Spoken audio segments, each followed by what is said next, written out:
България. Аз съм Марти и съм приятел на Вероника. И двамата сме от детската градина Ханс Кристиан Андерсен.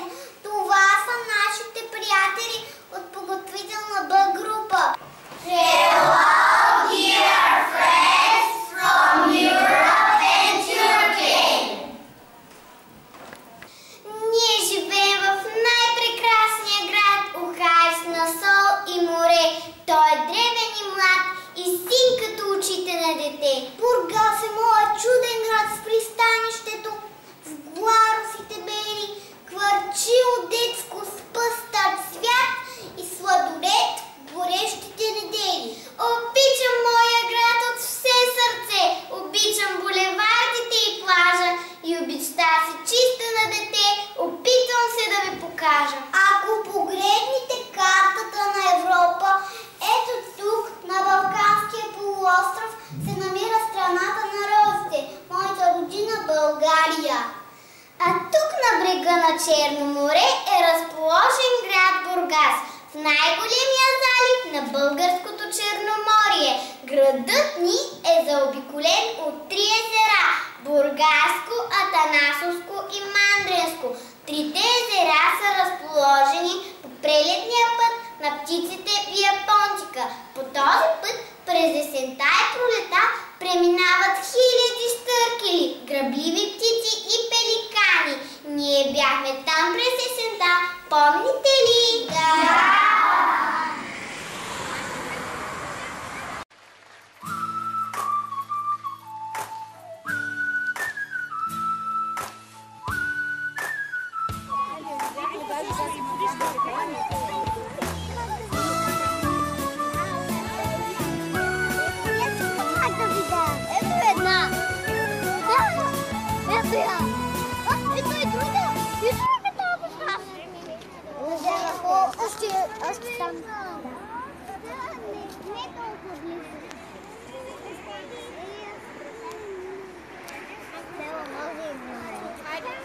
Здравейте и от мен, Йоанна. Аз съм голяма Барборана. Обичам да правя бели, обичам да задавам въпроси. Искам да ви попитам, знаете ли какво означават тези думи? Пиргус, форус, порус. Заклинание, вълшебни думи. Не, това са старите имена на нашия град Бургас. Мама ми каза, че ако искаме да научим повече за миналото, трябва да посетим историческия музей. Там се съхраняват артефакти, които ще разкрият пред нас отдавна минали времена. Така че в днешния пролетен ден посещаваме на историята. Изключително сме любопитни да ни разкажете и покажете историята на нашия град. Ние не всичко ще разберем, но искам да ни разкажете и покажете историята на нашия град. Кога и как е създаден нашия град? Можете ли да ни обясните какво означава името Бургас, къде можем да видим стари крепости и други исторически паметници, къде ще ни препоръчате да отидем? Здравейте, добре дошли в историческия музей на град Бургас. Идвали ли сте друг път? Не. И надявам се това да е първия път от много, в които после ще дойдете пак, защото ние непрекъснато се стараем да променяме нашите експозиции и да имаме нещо ново и интересно за нашите посетители. Вие сте едни от най-малките, които са идвали. Надявам се да ви бъде интересно.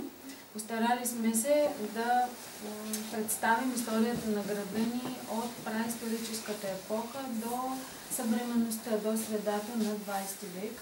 Като всичко това е представено под формата на текстове, снимки и предмети в витрините, които ние наричаме експонати. В първите витрини, около които сега се намираме, са разположени и е представена най-старата история на нашия град, още от 5 хилядолетия преди нашата ера. Като добавим и 2 хилядолетия от нашата ера, това стават 7000 години. Например, тези предмети, които са в тази витрина, са толкова. Това са различни уреди, които фигурки, които древните хора, праисторическите хора са правили, наподобявайки животни, наподобявайки също и човешки фигури. После всички ще минат да разгледат и различни съдове, които те са използвали. Например, иглите са направени от кост. С тях са се служили, когато са си правили дрехи, когато са шили различни дрехи. Съдовете са използвали в своето всекидневие. Всичко това е открито в една могила, праисторическа могила, която се намира близо до Бургас, по пътя за квартал Ветен. Там е едно от мястото, където ме попита Алекс, където можете да отидете и да разгледате тези разкопки, които наши колеги са правили. В следващите витрини има предмети, които са открити в средновековния град Акве Калиде, който се намира също близо до Бургас. И тези предмети са много интересни, някои от тях са от бита на хората, някои са украшения, като пръстени, като форми, в които са се правили обици за дамите и разбира се различни също керамични съдове. И други градове в България, но в региона около нашия град е съществувал живот и е имало поселища и търговия от праисторическата епоха, античността и средновековието. За първи път името на Бургас е споменат през 1264 година, това е 13 век, в една поема на един византийски поет, Мануил Фил. В тази поема се споменава, че един известен, прочут и много славен военачалник превзема различни крепости по Черноморското крайбрежие и една от тях е Кулата. Като Кулата на гръцки, нещо това е езика на този автор, този поет, се нарича Пиргус и това е най-старото име на нашия град. Пиргус означава кула. Тази кула, която е била военно съоръжение, вероятно се е намирала в района на юг от Бургас, близо до Мандринското езеро. Не са открити все още някакви реални части или нещо под вода, което да има, което да е доказано, че това е кулата, но се предполага, че там се е намирала и тази кула е дала името на града ни. Вече след това османските нашественици тук са използвали това име Пиргус, в техния език малко се е променило като Бургос и днес ние го изговаряме Бургас. Така че това е името на нашия град. Кулата се е наричал града ни Кулата. Тук в тази стара бургаска къща се намира етнографския музей. Отворим ли голямата желязна врата, ще се пренесем в миналите векове, за да видим как са живяли нашите съграждани, как са обзавеждали своите домове и с какви занаяти са се занимавали. Добър ден! Ще ни покажете ли как е изглеждал стария бургаски дом? Разбира се, Лорис. Заповядай. Първо на теб, после на всички останали деца от нашата група. Ето така е изглеждала бургаската къща. Обзаведена по този начин, с такива мебели, които са били изработили от майстори-мебелисти. Да. Модата в обзавеждането се е диктувала от Виена. А пък в облеклото, ето там имаме вечерен туалет, се е диктувала от Париж. Показали сме как са се обличали хората, които са живяли тогава. Това е било много давно. Вие 150 години, представяте ли си колко време е назад? Да. Много или малко е? Много! Много. Толкова.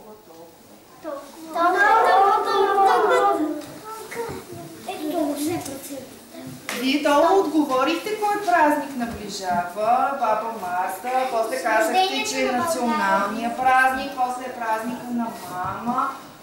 Знаете ли след празника на мама, кой голям, друг много голям празник идва? Кукеров ден мина. Да. Идва един празник, който е вързан с яйца. Великден! Аз имам точно рожден ден тогава. А преди Великден какво се прави, знаете? Цветница. Цветница, правилно. А предния ден преди Цветница, ни хубави момичета се много... Знам, че знаете.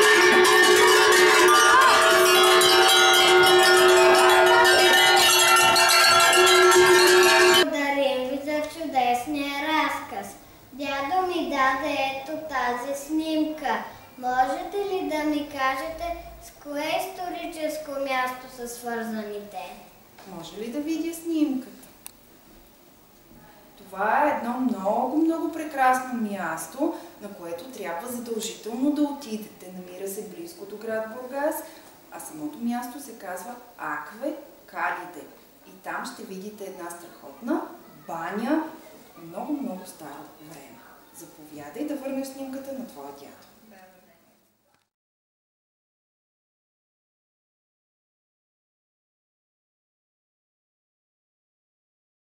Намираме се на бургаските минерални бани. Тук преди много години е изникнал исторически град Аква Калиде. На нашия език означава при горещите води. Да видим какво ще ни разкажат стопаните на този музей. Ами, здравейте отново, деца! Радваме се днес, че сте при нас. Както казахте, добра информация получихме, че името на този древен град е Акве Калиде. Правилното ударение е Калиде, което наистина означава горещи води. Града като формирование се е появил през II век от новата ера. Той около него се е заключвало една градска архитектура, която основно е била свързана с баните и с любовта на римляните към използването на горещите и топли води. Това са част всъщност от старите бани, които римляните, по-късно византийците и в един момент българите са започнали да използват. Тези бани са важни, защото по времето, когато хан Аспарух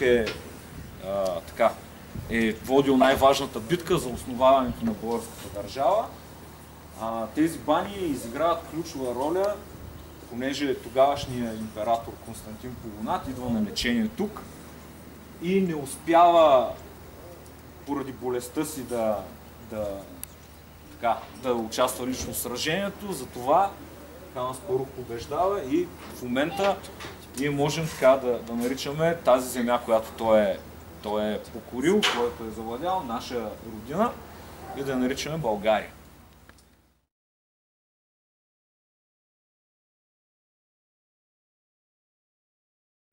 Намираме се на една от централните улици на Бургас, улица Александровска. Тази бронзова плоча ние бургазли малки и големи наричаме пъпа на Бургас. Изображенията показват 4 от символите на нашия град – кораб, тризъбец, риби и лавров венец. Пъпата Бургас се поставя в средата на компаса. По този начин тук се отбелязва нулевия километър, точката, от която се измерва всичко останало в града. Тръгнем в тази посока, ще отидем в морската градина и плажа. Ако тръгнем по улицата нагоре, ще стигнем до любимия ни площад Тройката. И оттам може да отидем до Бургаския университет. Тръгнем надолу, ще минем покрай сградата на община Бургас и ще стигнем до железопътната гара, автогарта и пристанище Бургас. В тази посока ще стигнем до операта и до кукления театър. Къде искате да продължим нашата разходка? Към морето!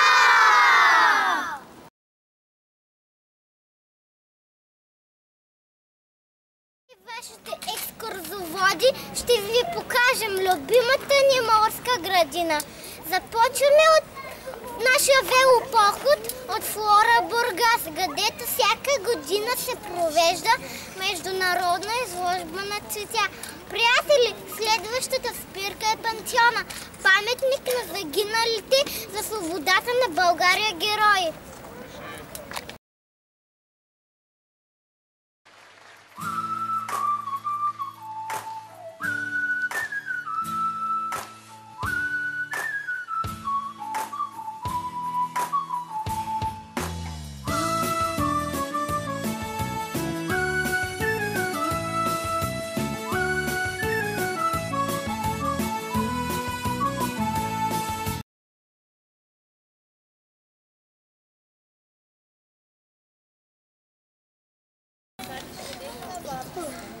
Първите дървета в морската градина са посадени преди повече от 100 години, а днес е един от най-красивите паркове на България. Сега ще мине покрай летния театър. Това са скулпторите на най-известните бургаски актьори Апостол Карамитев и Георги Калоянчев. Завием ли по тази тиха пътека, ще стигнем до алеята на най-известните поети от Бургас – Христо Фотев и Петя Добарова. Помните ли нейния дом? Да!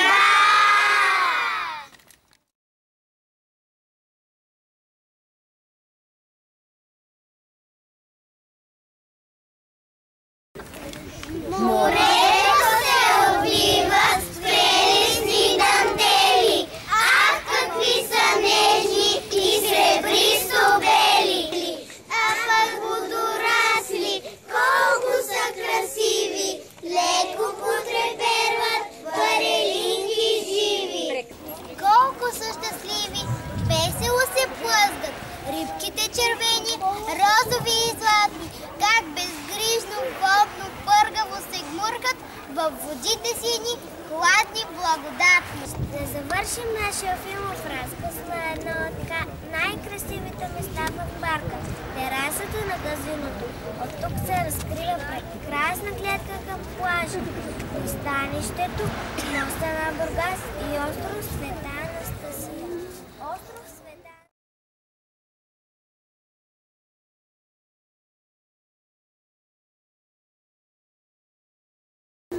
Остров Света Анастасия е закулен в мистерия и за него се разказват стотици легенди. История за пирати и скрити за кровища.